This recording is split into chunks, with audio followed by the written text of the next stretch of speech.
दोस्तों स्वागत है एक बार फिर से सभी का exams with MS YouTube channel पर। बोर्ड परीक्षा 2025 की तैयारी के लिए केमिस्ट्री क्लास 12 के most important topics, most important questions की इस श्रृंखला में आज हम एक ऐसे चैप्टर की बात करने वाले हैं जिससे 5 से 6 नंबर के प्रश्न आपके पूछे जाने हैं।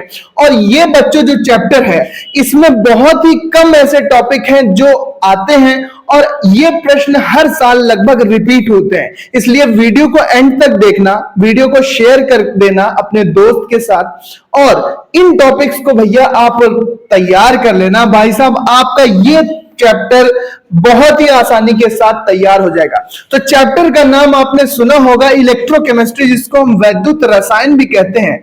ये एक ऐसा चैप्टर है जिससे हर साल सिलेक्टेड टॉपिक्स, कुछ चुनिंदा टॉपिक्स यहां पर पूछे जाते हैं। तो वैद्युत रसायन में वो कौन से टॉपिक हैं, इलेक्ट्रोकेमिस्ट्री में वो कौन से टॉपिक्स हैं जो कि आपको तैयार कर लेने चाहिए। तो चलो शुरू करते हैं। आप यूपी बोर्ड का एग्जाम देने वाले हो, चाहे Bihar board, Jharkhand board, Uttarakhand board, Rajasthan, Haryana, Chhattisgarh, electrochemistry के भैया ये टॉपिक तैयार कर लेना, आपका ये चैप्टर बिल्कुल रेडी हो जाएगा बच्चों। तो दोस्तों आपको कौन से टॉपिक रेडी रखने हैं? तो भैया सबसे पहले इस चैप्टर का मोस्ट इंपॉर्टेंट क्वेश्चन जो लगभग हर साल रिपीट हो जाता है बच्चों, वो आप तैयार करेंगे। वो कौन सा क्वेश्चन है जो लगभग हर साल हर एग्जाम में, हर बोर्ड परीक्षा क्लास 12 केमिस्ट्री के पेपर में पूछा जाता है? वो है कोलेराउश का नियम। कोलेराउश का नियम आप बिल्कुल रेडी रखेंगे बच्चों। ये क्वेश्चन कैसे पूछा जाता है? इस तरह से पूछा जाता है कि कोलेराउश का नियम क्या है, कोलेराउश का नियम समझाइए। या इस तरह से भी पूछ दिया जाता है कि कोलेराउश के नियम पर संक्षिप्त टिप्पणी लिखिए। तो कोलेराउश का नियम पे आप शॉर्ट नोट बिल्कुल रेडी रखो। 4 से 6 लाइन का नियम है, एक फॉर्मूला लिखना होता है, हर बार आता है। मोस्ट इंपॉर्टेंट टॉपिक भैया, इसको बिल्कुल नहीं छोड़ना है आपको इलेक्ट्रोकेमिस्ट्री वाले चैप्टर में। दूसरा टॉपिक भैया देखो, दूसरा टॉपिक जो आपको बिल्कुल नहीं छोड़ना है इलेक्ट्रोकेमिस्ट्री के चैप्टर में है, वो है मोलर चालकता। मोलर चालकता क्या होती है? मोलर चालकता क्या होती है, इसका सूत्र आपको याद रखना है, इसकी परिभाषा याद रखनी है, इसका सूत्र याद रखना है। इसके बाद तीसरा टॉपिक जो आपको बिल्कुल तैयार रखना है वो है तुल्यांकी चालकता। तुल्यांकी चालकता क्या होती है, ये आपको सेम टू सेम मोलर चालकता की तरह तैयार रखनी है। इसकी परिभाषा आप तैयार रखेंगे, मोलर चालकता की परिभाषा तैयार रखेंगे, इसका फॉर्मूला तैयार रखेंगे। सेम तरह से तुल्यांकी चालकता भैया और उसका फॉर्मूला आप बिल्कुल रेडी रखेंगे। ये मोस्ट इंपॉर्टेंट टॉपिक है जो कि मोलर चालकता, उसका फॉर्मूला आपको आना चाहिए, तुल्यांकी चालकता और उसका फॉर्मूला, और इन दोनों के मात्रक भी आपको पता होने चाहिए। तो मोलर चालकता, उसका सूत्र और उसका मात्रक आपको पता होना चाहिए। सिमिलरली इसी तरह से तुल्यांकी चालकता को आपको तैयार करना है। ज्यादा के चक्कर में मत पड़ो, इतना आप तैयार कर लोगे। ये टॉपिक मोस्ट इंपॉर्टेंट है, मोलर चालकता या तुल्यांक चालकता से प्रश्न आता है। अगला क्वेश्चन जो भैया इलेक्ट्रोकेमिस्ट्री के चैप्टर से आता है, वो कौन सा ऐसा टॉपिक है जो आपको नहीं छोड़ना है? वो है ने-नर्स्ट समीकरण। ने-नर्स्ट समीकरण आपको बिल्कुल रेडी रखना है। ने-नर्स्ट समीकरण तो आपको बिल्कुल नहीं छोड़ना है। एक परिभाषा होती है और एक यहां पर सूत्र दिखेगा आपको ने-नर्स्ट समीकरण का, उतना तैयार कर लोगे। मोस्ट इंपॉर्टेंट टॉपिक भाई साहब जो आपके क्वेश्चन पेपर में चमकता हुआ दिखेगा, मोस्ट इंपॉर्टेंट क्वेश्चन जो आपके एग्जाम में आने की संभावना जिसकी सबसे ज्यादा है, ने-नर्स्ट समीकरण।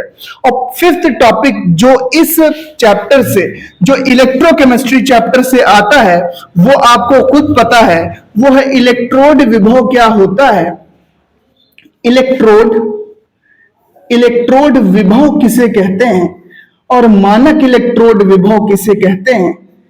इलेक्ट्रोड विभव और मानक इलेक्ट्रोड विभव आपको आना चाहिए, इनकी परिभाषा आपको पता होनी चाहिए। मानक इलेक्ट्रोड विभव और इलेक्ट्रोड विभव, इतना ये आपको तैयार करना है। इलेक्ट्रोड विभव और मानक इलेक्ट्रोड विभव आपको आना चाहिए, ठीक है। यहां पर ये टॉपिक हैं जो कि आपके बिल्कुल तैयार रहना चाहिए। अब देखते हैं कुछ और इंपॉर्टेंट टॉपिक्स जो इस चैप्टर से, जिसमें शॉर्ट नोट थोड़ा यहाँ पर 3 नंबर वाला क्वेश्चन, 4 मार्कर 3 मार्कर क्वेश्चन आने की संभावना है, तो वो क्वेश्चन भी देख लेते हैं। तो दोस्तों ये वो टॉपिक है जो कि आपको इलेक्ट्रोकेमिस्ट्री में बिल्कुल रेडी रखने हैं। इसी क्रम में एक बार फिर से रिपीट कर देते हैं। कोलराउश का नियम आपको याद रखना है। मोलर चालकता, इसका सूत्र मात्रक, तुल्यांकी चालकता, इसका सूत्र और मात्रक। मोलर चालकता और तुल्यांकी चालकता में संबंध भी आपको देख लेना है। एक सूत्र है मोलर चालकता और तुल्यांकी चालकता में संबंध का। इसके बाद नेनर्स्ट समीकरण आप रेडी रखेंगे। इलेक्ट्रोड विभव और मानक इलेक्ट्रोड विभव आप तैयार रखेंगे। इसके बाद देखते हैं कौन से टॉपिक हैं जो कि आपको इलेक्ट्रोकेमिस्ट्री वाले चैप्टर में तैयार रखने हैं। टॉपिक नंबर 6 यहां पर डाल देते हैं। यहां पर आपको मानक इलेक्ट्रोड किसे कहते हैं, इसकी परिभाषा याद कर लेनी है। मानक इलेक्ट्रोड किसे कहते हैं, ठीक है। मानक इलेक्ट्रोड किसे कहते हैं भैया, इसकी परिभाषा आप तैयार कर लेंगे। इसके बाद यहां पर टॉपिक नंबर 7 कर देते हैं। टॉपिक नंबर 7 में क्या आपको तैयार करना है, फैराडे के वैद्युत अपघटन के नियम आप देख लेना। फैराडे के विद्युत अपघटन के नियम, फैराडे के विद्युत अपघटन के नियम आपको तैयार करना है। ये 2 नियम होते हैं, एक होता है पहला नियम और दूसरा होता है दूसरा नियम। यानी कि 2 नियम होते हैं फैराडे के वैद्युत अपघटन के, इनको आपको तैयार कर लेना है। टॉपिक नंबर 8 यहां पर देख लेते हैं बच्चों। टॉपिक नंबर 8 क्या है, प्रबल वैद्युत अपघट्य और दुर्बल वैद्युत अपघट्य क्या होते हैं, ये तो कोई बच्चा भी बता देगा। प्रबल एवं दुर्बल वैद्युत अपघट्य किसे कहते हैं, ये आप एक बार पढ़ लेना। प्रबल एवं दुर्बल विद्युत अपघट्य या वैद्युत अपघट्य आपको पता होना चाहिए इस चैप्टर से। ये छोटे छोटे प्रश्न हैं जो 1 मार्कर 2 मार्कर या 3 मार्कर क्वेश्चन में पूछे जाएंगे, 1 2 या 3 नंबर में पूछे जाते हैं। इसके बाद टॉपिक नंबर 9 आपको जो तैयार कर लेना है भैया, ये क्वेश्चन आपको तैयार कर लेना है। टॉपिक नंबर 9 में वो है हमारे पास कि वैद्युत रासायनिक श्रेणी क्लास 10th में पढ़ी होगी। वैद्युत रासायनिक श्रेणी आपने पढ़ी होगी। इलेक्ट्रोकेमिकल सीरीज आपने पढ़ी होगी क्लास 10th में। इसमें भी एक नजर मार लेना, आपका ये भी चैप्टर तैयार हो जाएगा, ये भी टॉपिक तैयार हो जाएगा। इस चैप्टर का ये टॉपिक भी देख लेना एक बार।